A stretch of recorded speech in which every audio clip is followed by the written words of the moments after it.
В Якутске начал работу 6-й форум народных мастеров. Участников поприветствовал глава Якутии Айсен Николаев. Сейчас в регионе насчитывается более 4000 народных мастеров. Их работы высоко оцениваются как в России, так и за рубежом. Однако есть и ряд проблем, с которыми сталкиваются мастера. В том числе они связаны с нехваткой сырья и его разнообразием.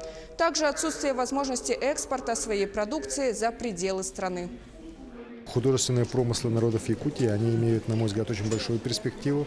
Это одно из тех направлений, которые, на мой взгляд, могли бы быть затронуты в ряде наших национальных проектов, которые реализуются на территории нашей республики по указу президента страны, в том числе по таким, как малое предпринимательство, образование, культура, поддержка экспорта.